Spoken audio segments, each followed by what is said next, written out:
Randy Robinson of Life Today TV with my guest, Pastor Kyle Idleman. He is the author of a book called Not a Fan, and he's going to talk about that in depth on Life Today, so be sure to check that out. But Kyle, I want to know what you're not a fan of.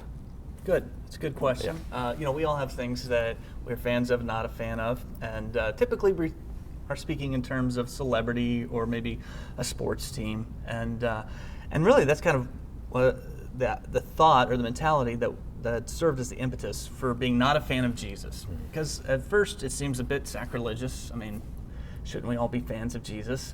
But if you think about the whole idea of being a fan, it typically is this person who perhaps goes to the game on the weekend and they might know about the players on the field, but they're unengaged and they sit in the stands, and if it's a rough season, chances are they're not going to be cheering as enthusiastically, and so when things get difficult, they create some distance. And so, it kind of is this idea that I'm not a fan of Jesus. I don't want to just be an enthusiastic admirer, but I want to be a committed follower. So it's not so much that you dislike, Right. we should dislike God, it's just we should maybe be in the game. Yeah, and think of it in terms of knowledge versus intimacy, where you could know a lot about Jesus, you could like Jesus in those terms, but that's different than truly knowing him. So for example, when I was growing up, I had above my bed the poster of Michael Jordan, and you've probably seen the one, the tongue's out, and so I had this poster of Michael Jordan, but next to it I had this big picture that my grandmother had given me of Jesus. So literally I had Michael Jordan and Jesus, and I think that captures, especially when I was growing up, how I approached my relationship to Jesus, but in a larger context, how many people approach their relationship with Jesus. They want to be like Mike, they want to be like Jesus. They know all about Michael Jordan, they can tell you his stats, and they know a lot about Jesus, but that's different than truly knowing him. So I don't want to like Jesus as a celebrity or as a historical figure, but I want to know him in a deep personal relationship. You think a lot of people that go to church are just fans? I think there's a tendency, especially in our culture, to have a fan approach to our faith. If you think of the church as a stadium, then you have to ask yourself, is that sometimes a stadium full of fans where people,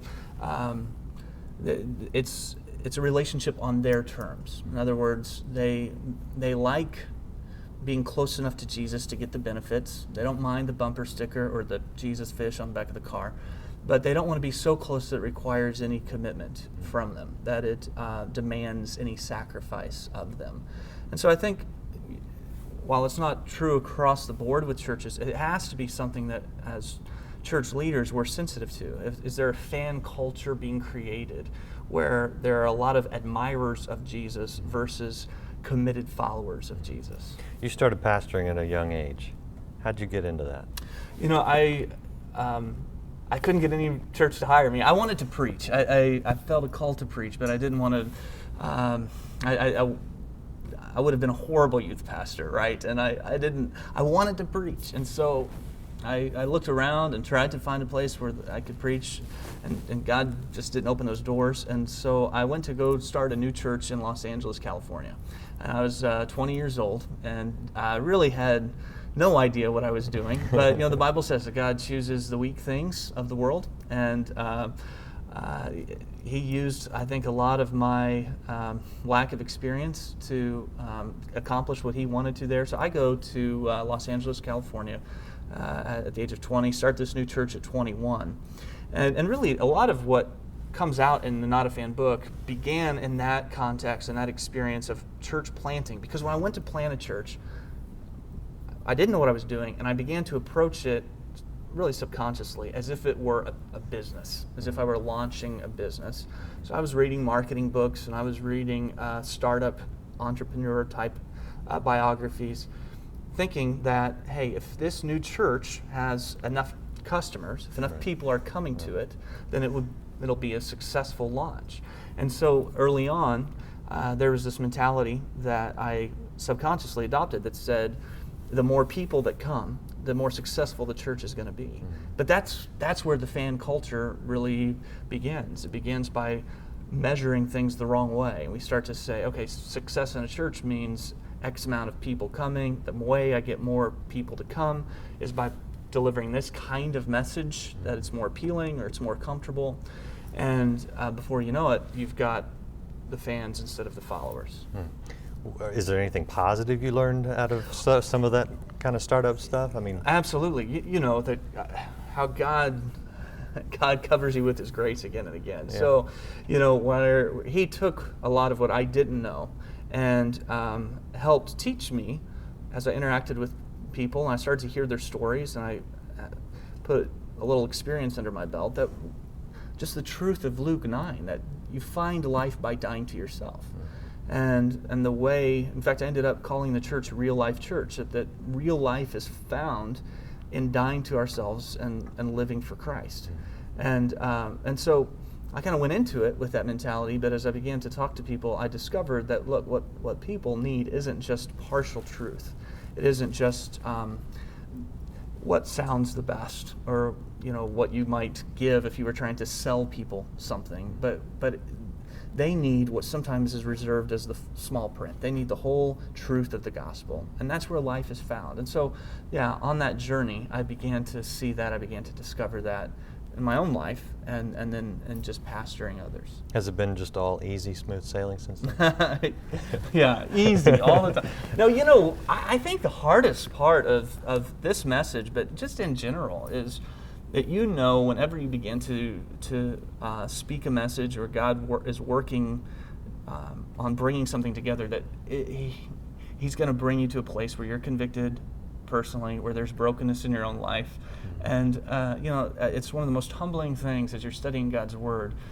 You begin by thinking, okay, I'm going to be doing this to help other people, right? I'm going to deliver this to other people, and you find yourself convicted, broken. He has a way of working you over first. And, are you going to tell us what specifically you're talking about? Well, in the context of Not a Fan, you know, if you think in terms of just the different parts of the Gospels that are really difficult to live out personally, you know, the things that require sacrifice, you know, the implications financially, relationally, with our future, you know, those are things that are difficult to talk to other people about if you're not aligning your life with it first. And so the tendency then is, I'm not going to talk about those things, but if I'm going to be honest about what it really means to follow Jesus in these areas, then I know these different parts of my life, they need to be adjusted. There needs to be more sacrifice. I can't talk about carrying the cross and following Jesus if there aren't some areas in my life where I'm carrying a cross. And so the more personal those questions become, the more challenging it is, the more humbling, convicting it is. And if you look through the Gospels, you'll just find example after example where Jesus draws a line and He challenges people. Here's what it means to really follow me. And if you put yourselves in the position of the person He's challenging, it becomes pretty convicting. What is perhaps the most painful sacrifice you've had to live out? You know, I would have to say that just really what He's done within us as a family of not just going down a path where being in the ministry and being a part of the church or being a pastor, making sure that that's not a career, making sure that that's not a job, but rather that there is a sacrifice involved. So let me give you an example. You know, we decided as a family we want to do some things differently, and so we had saved money a long time for a vacation, and we thought, you know, maybe one of the things we could do is go for a month-long mission trip just as a family. And instead of raising money, instead of asking for support, so we're going to save our money, and we're going to ask the kids to do the same thing, and we're going to pay for this ourselves. And that required sacrifice because, you know, as simple as it sounds, we had these plans of, hey, we were going to go to Disney, and we were going to spend time in Orlando, and we'd been saving and planning on that for a while. And hey, now we're going to go to Haiti, and Right, yeah. you know, those things are different. But then you find a truth that you're telling others, that's where life is found. That's where joy is found. It's in surrendering to yourself. It's in dying to yourself. And as we deny ourselves and we put Him first, and that's where we discover life and true joy anyway. Yeah, good stuff. Where can people watch your sermons online or find out more about your book? Yeah, best thing to do probably is go to notafan.com, and it's a place where you can check out some resources, but really more than that, it's just a large community of people. There's around 33,000 people from 18 different countries who have just said, you know what, I don't want to just be an admirer of Jesus. I want to truly follow after him, and here's what it looks like in my life. And so it's a good place for resources, but even more so, it's a good place for community and encouragement, walking this path with others. You're using Facebook for a lot of the community Yeah, stuff? and Facebook, if you go to Facebook and just search Not a Fan, you can join the part of the Facebook page. It'd be great. Cool. Yeah. Thanks Good. for being with us. Thank Be you. sure to check out Kyle while he's on Life Today. Thanks, man.